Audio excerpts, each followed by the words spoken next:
If I'm not doing these things because I'm afraid of what other people might think, I'm doing a disservice to the people who I care about. You want to live. So many people say that, "Oh, I want to live my best life." Well, then sometimes that requires stepping out of your comfort zone, especially if your comfort zone is only your comfort zone because of other people who think it's normal.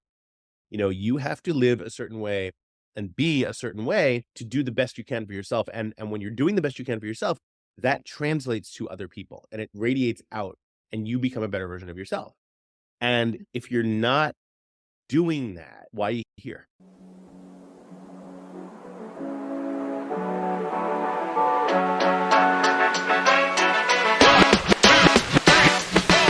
Hey everyone, I'm Megs, and you're listening to the Mindful Megs podcast, Organizing an ADHD Brain, where you will hear stories from me and others on how we organize both our brains and our lives while living with ADHD. We talk about how ADHD can be your superpower if you know how to harness it. I found out I had ADHD 2 years ago, and it was very difficult for me to find acceptance. Now that I know so much, I want to share what I know and help others understand that this diagnosis is not your downfall. It's a eureka moment where you can now understand how your brain operates and how to figure out how to thrive.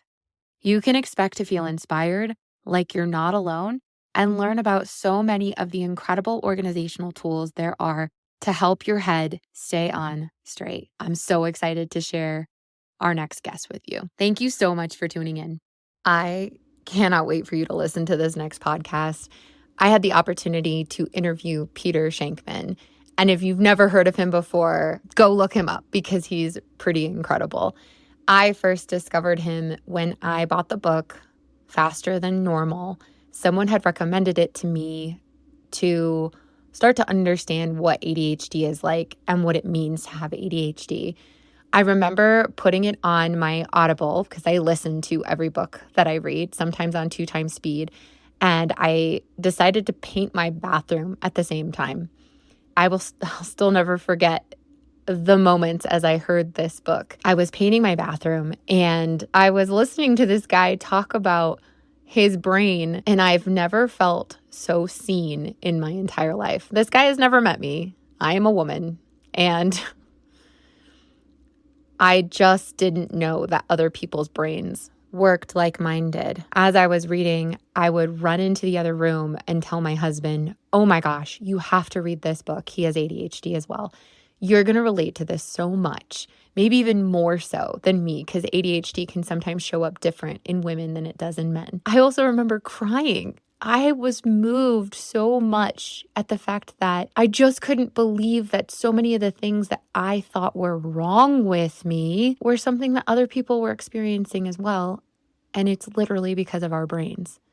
We are pre-wired, preconditioned to work this way. And that was amazing.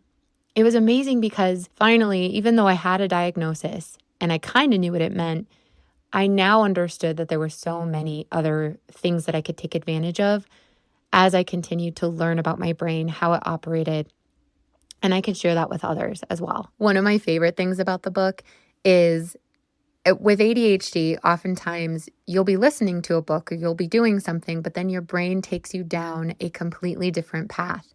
And unless you're very conscious, you could get lost very easily. So in the book, it actually says squirrel when you need to pay attention to something. And it's amazing. It works every single time. That is the time that you need to listen up. Go buy the book. I'll go ahead and put a link in the show notes down below and other ways that you can get in touch with Peter. I can't believe that Peter said yes to this interview, and I am pumped because it was so freaking awesome. Let me know what you think. And check out the show notes below to get in touch with me after this episode to let me know what your thoughts are and what else you want to know. Also get in touch with Peter. He is incredible. He's actually teaching an AI course next week. I don't think there's anything this guy can't do. And that's inspiring because for so many of us with ADHD, there's paralysis that comes with it. There's episodes, there's ways of getting our brain down this runaway train thinking that we can't do something. And I'm so inspired by the people out there with ADHD that are doing so much. And it's because there's tools out there to help us. So without further ado, let's listen to this interview. Welcome back to the Mindful Megs podcast. I'm here with Peter Shankman, who is one of the coolest guys I've ever read about. And this is the first time I get to meet and talk to you in person. So, Peter, will you tell us a little bit about yourself? Yeah, I mean, what can I tell you? I'm a entrepreneur, single dad, born and raised New Yorker, skydiver, Ironman triathlete, public speaker, author, TV talking head, constantly needing to lose those last 20 pounds. Heck yeah. So basically, what are you doing at this point in your life? Losing the 20 pounds. I think one thing that I loved about your book that I listened to is that you love pizza. And that is something that I can't get rid of in my life. And I've recently actually lost 120 pounds. So Good. very, very difficult to cut that pizza out though. So Yeah, a world without pizza is not really a world I want to live in, but good for you for losing the weight. It's a bitch. I've done, I've scaled mountains. I've jumped from, 50,000 feet in the air in planes wearing oxygen. I've done all these things. And losing weight is hands down the hardest thing I've ever done in my life. Going to the gym for an hour is the easy part. It's keeping shit out of your mouth for the other 23 hours of the day. That's the problem. No joke. And that's the important part, right? Like I go to the gym all day, but then what I put in my mouth is so important. Yeah. Oh man. You found out that you had ADHD in your 30s, right? Mm-hmm. And I loved how you discussed that it was kind of a eureka moment. Like, okay, everything falls into place. Everything makes sense now. When that happened though, did you go through a period of denial or anything like that? Can you tell me about that experience? It's actually the opposite. I had a name for all the crazy stuff I do. I had a name for the reason I was constantly getting in trouble in school. I had a name for the reason I was constantly talking out of turn or never knowing when to shut up or, everything. So everything started to make sense. It was, everything started to make sense. It was actually a welcome diagnosis. It was like, okay, now everything makes sense, and it's like, I think I wrote about this in the book. You break your leg, you see a bone sticking out of your leg. You're like, huh, looks like I broke my leg. You don't get diagnosed with a broken leg. You see the bone sticking out of you. Yeah, broke my leg. With ADHD, when I was growing up, it didn't exist. What existed was sit down, Peter, you're disrupting the class. And so it was always difficult to figure out why I was the way I was. And when I finally got that diagnosis, I'm like, shit makes a lot more sense now. So it didn't really change anything other than give me a name for it. And I was able to understand all of the things that I did and why they were the way they were. And more importantly, what I could do to either use them better to my advantage or sort of own them, right? Everything made sense. That's the best way to put it. Yeah, for sure. What I loved about your book is that you put into conceptualization, actually doing the stuff that you want to do. Whereas in social media, I see all these memes now about ADHD and how you can't do this, you can't do this, and this is why you can't do this, and this is what's wrong with your brain, right? But in your book, you talk about everything that's right with your brain and how you've come up with tools and ways to mitigate the things that bring you down, right? Mitigate the things that just give you the anxiety of having ADHD. So when it comes to the tools, obviously you found out when you were in your 30s, what was something that you started implementing right away or that you noticed that you'd already been doing that caused you some of the relief, some of the things that just really helped you focus? Yeah, I mean, a lot of the things were things I've already been doing, like, being able to understanding that I don't have a middle ground. It is very hard for me to moderate. I have two speeds. I have namaste and I'll cut a bitch. And because of that, it's really, really hard or it's dangerous for me to do things that require moderation. It's just easier not to do them. Right. So I rarely drink. If I do, it's in a very controlled environment. Right. My girlfriend might bring over a bottle of wine or something like that, and we will drink it. We're not going out to an open bar party or anything like that. It's just about knowing yourself. We were talking before we started recording about pizza. I've never had leftover pizza in my life. If I order a pizza, I eat the pizza. And that's a problem because it is very easy. It would be very easy for me to eat 8 slices of pizza and eat the entire pie. And that does not translate well to my stomach or to the multiple chins.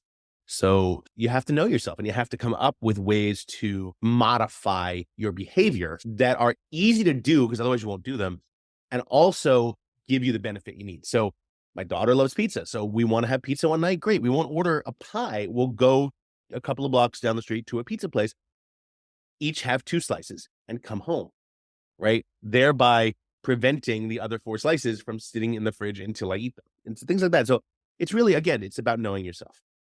Yeah. And just kind of putting up those barriers. And I I like to say, so I became a professional organizer after leaving the corporate space. And when I told people I was a professional organizer with ADHD, they giggled every single time. Now I expect it and I kind of look forward to it. But when you talked in your book about organizing your life in a way that you can stay focused and really focus on the priorities that you have, I was like, finally, I feel heard and validated in so many different ways. And so I love, like when you put blinders on, so to speak, right? Like instead of ordering the whole pizza, you're going to focus on going to the actual place and eating the 2 slices, and that's it. And that's how I talk about cleaning the house or decluttering and things like that.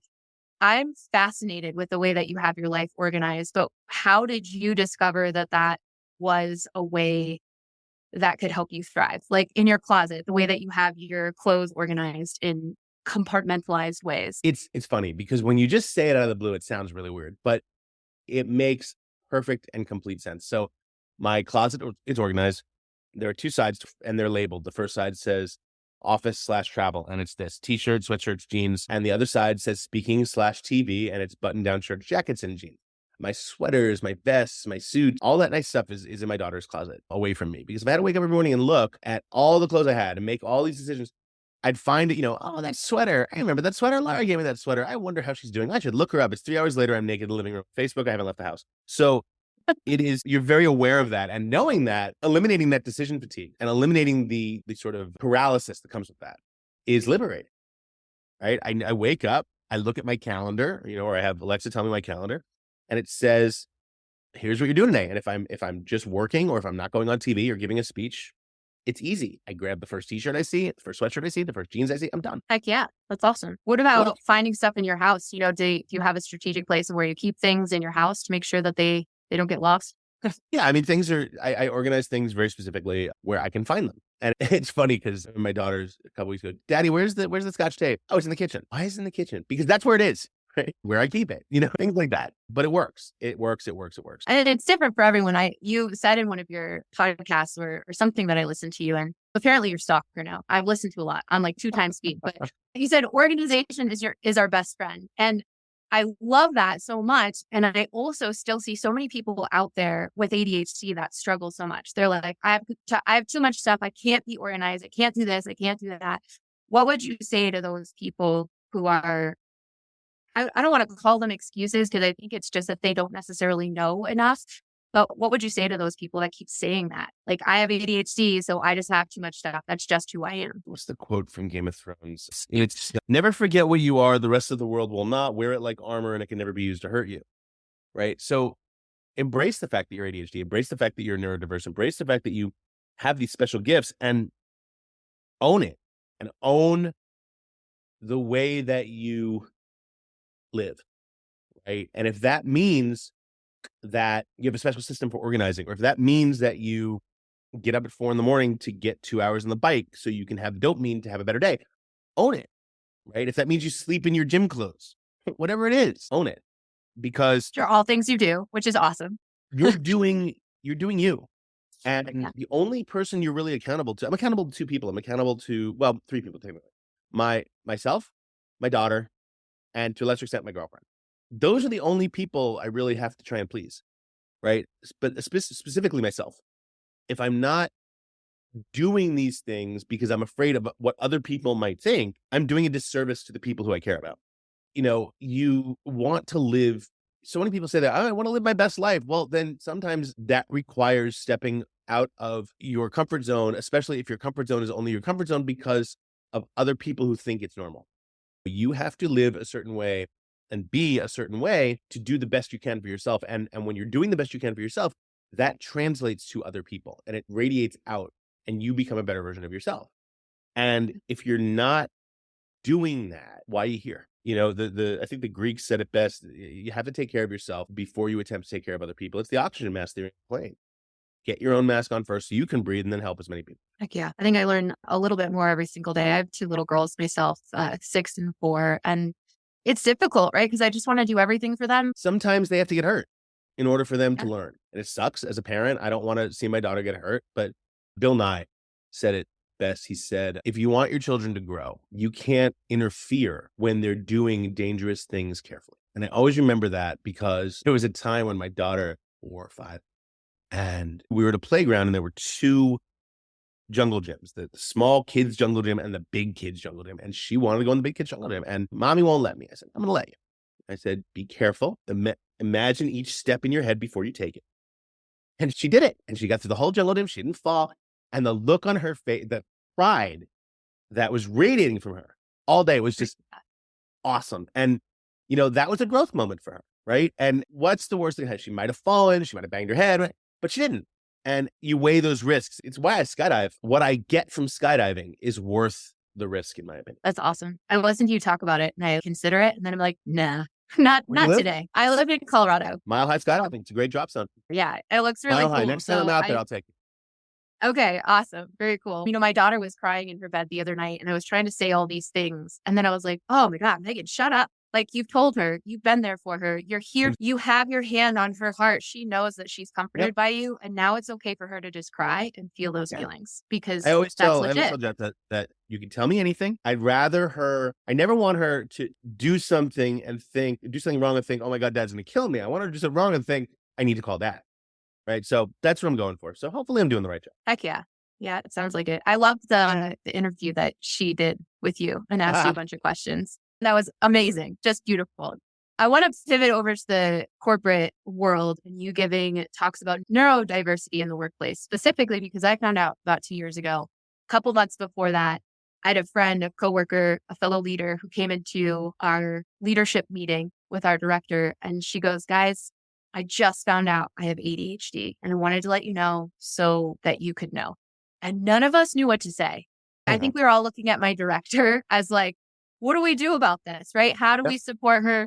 None of us knew what to say or to do. And then when I found out I had ADHD, I went directly to her, right? I was so glad that she was vulnerable and open to it. But I was like, well, I'm for sure not going to announce it in a meeting because I don't know what to do with that. But there's a lot of things I left the corporate world, not because I wasn't successful, but my direct leadership told me that I got too excited about things. I would just put all these things together and I just wanted to do, right? I lived the mission. I wanted to do everything that was right by the company.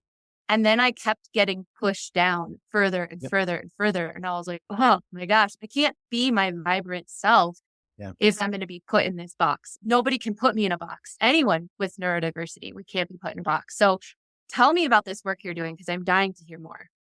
So I started a company called Mental Capital. I founded it with a good friend of mine who's a psychologist. And the premise behind it is that we're helping companies attract, hire, and retain neurodiverse employees. And we are, in addition, helping them to create neuro-inclusive corporate environments because there is tremendous benefit in having different cognitive abilities and different brains in the workplace. And studies have shown this nonstop, that you can generate a ton more revenue, a ton more productivity if you have different cognitive experiences. If you're all the same and you're all just doing the same thing, that will actually haunt you and that will come back to hurt you. There is tremendous benefit in different abilities working together. The key is understanding how to do that. I'll give you an example. If you have any type of government security clearance and work for a government intelligence agency, no matter how low your security clearance is, any type of security clearance, if you want to bring and wear noise canceling headphones into the office, you are actually required to visit a psychiatrist that is on an approved list by the government. And when you visit that psychiatrist, you have to be labeled severely disabled in order to bring in a pair of noise canceling headphones. That is the current rule at these government intelligence agencies, which is clearly ridiculous. Oh, yeah. Israel, for instance, has an entire division of the IDF that is made up of neurodiverse soldiers because they see things differently. They see patterns. Countries and companies that embrace this do better, simply put. So we are talking to companies all around the world. We're going and giving talks. We're creating roadmaps for how companies can embrace these employees and reach out to them and help them and do these things for them. And it's going really well. We're working with Morgan Stanley and Adobe and Google and really big companies, and it's going exceptionally well. It's thrilling to see. I love that. So if my director at that time had come to you or looked at the roadmap and said, okay, my employee has just come to me and said, I have ADHD, right? What is the next step? How would that leader then go about supporting their employee? I mean, the best thing they can do is ask the employee what works best for them. One of the reasons that productivity actually soared during COVID, when people were working from home, was because all of a sudden, for the first time ever, neurodiverse people were able to work the way they wanted to, right? Yeah. For you, that's working in your closet. For me, it's working, here with my dog or on a plane or whatever. When you figure out the way that works best for you, employers need to stop caring that their employee is in the office doing a job. Commute, make this hour-long commute to sit in an office when you can clearly do the exact same job from your home or from a Starbucks or from the Boreal Forest.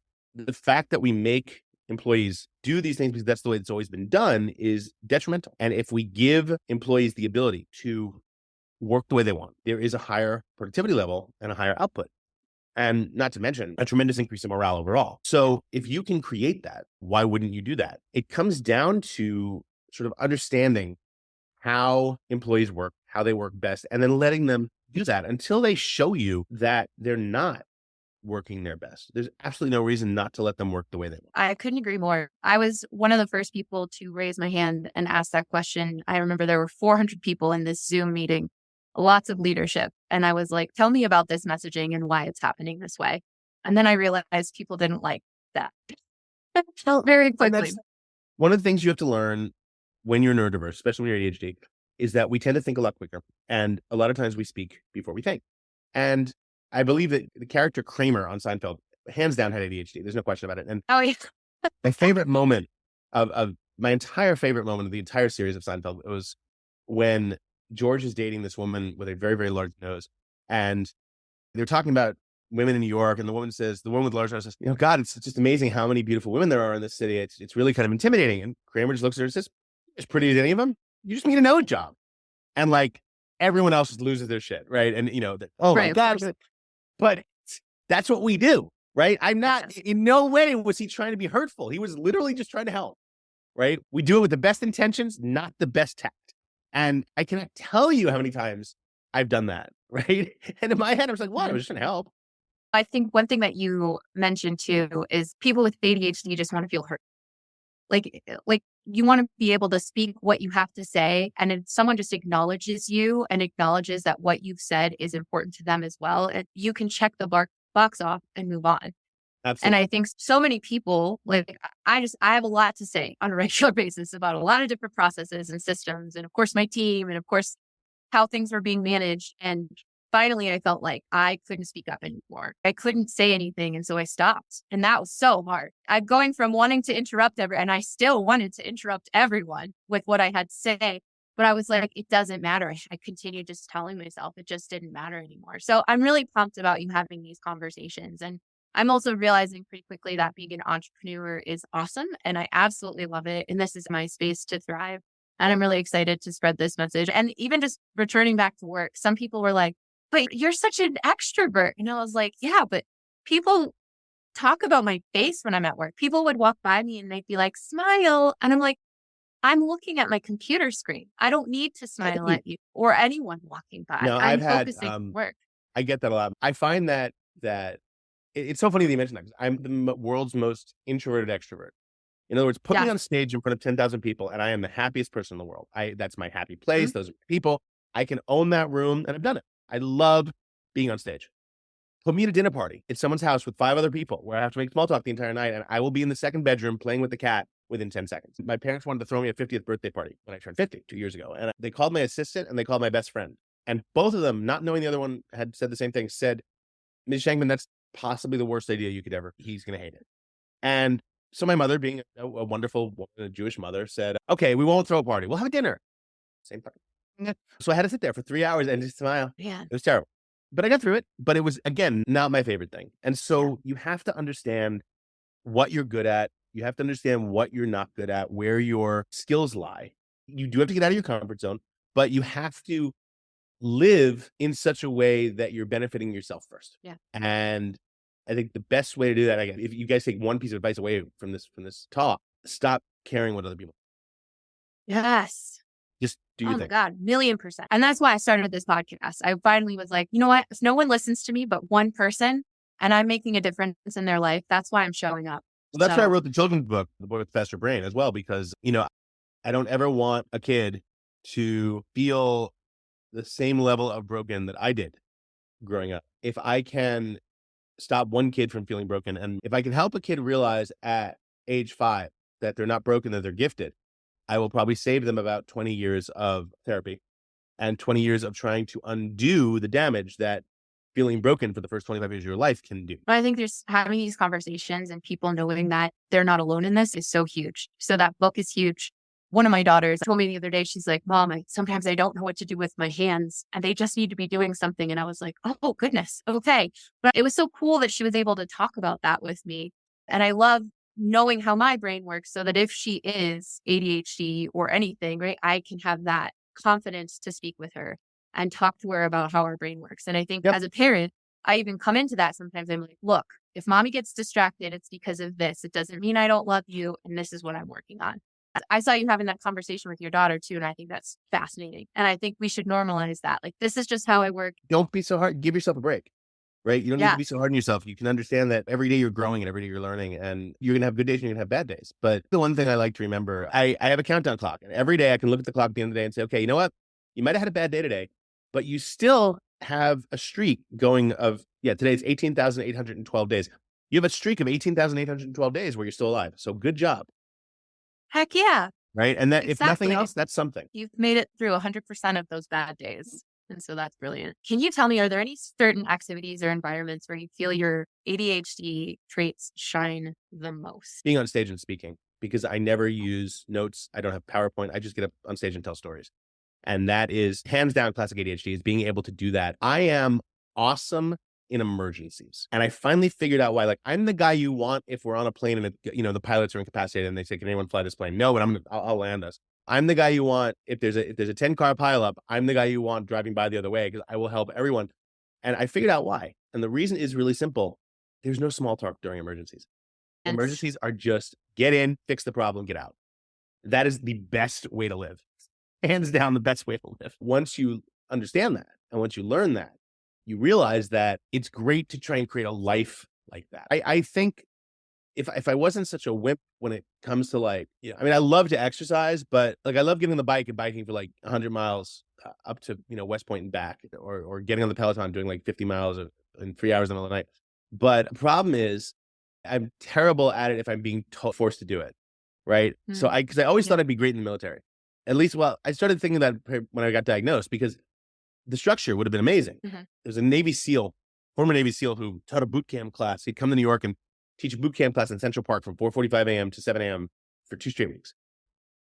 It was amazing.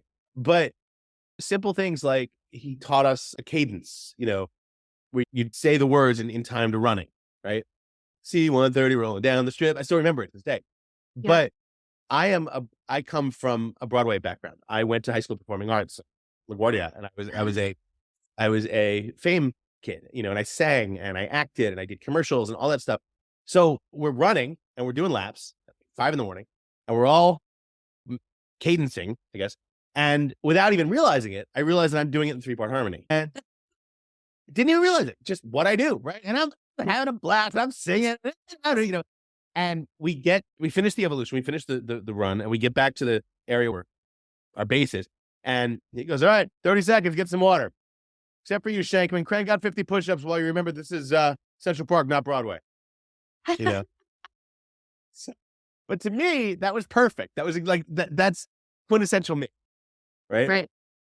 So the structure would have been great, but I would have screwed up. It would have been a lot of fun. No, I freaking love that. You know what's really funny? I've been incorporating singing back into my life. I grew up in the Berkshires, so north of the city. And heck yeah. And I used to sing. I've been singing my whole life. But when I moved out to Colorado for so long, I cut it out of my life because I didn't think I was good enough. My whole life, people used to make fun of me for singing. There were so many things that I allowed to bring me down.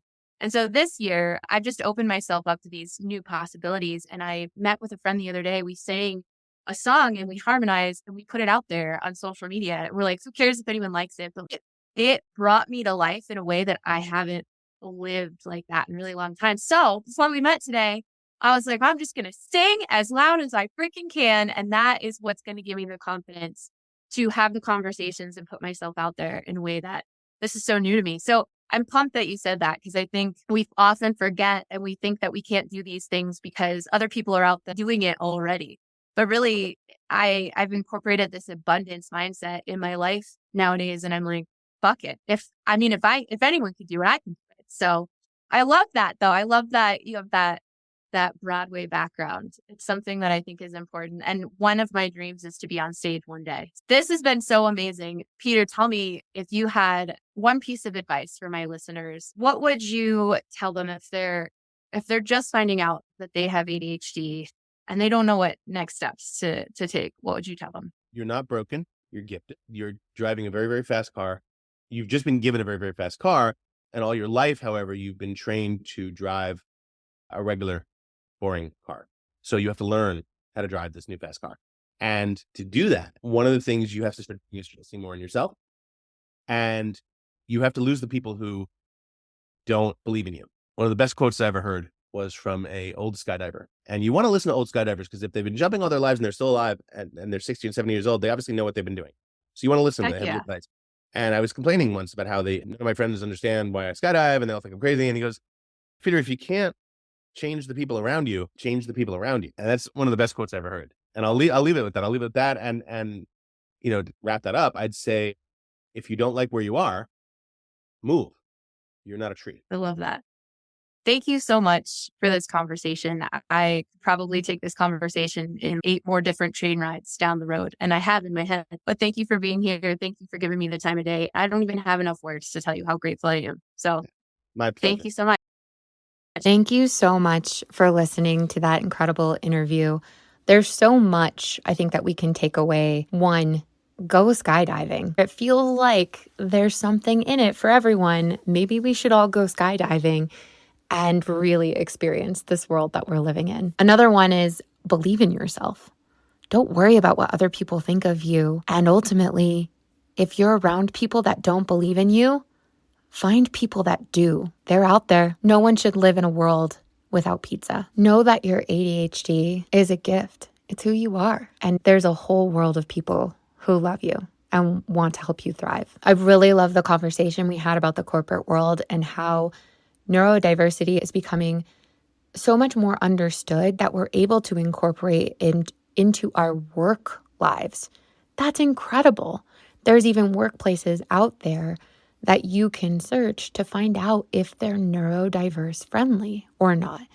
They can help you thrive and they understand your brains because likely a lot of them are being run by people who have ADHD or are autistic themselves. I think what's really awesome about this interview, and I think I've thanked Peter now probably 10 times. He probably needs to block my email at this point, but he took a chance on me.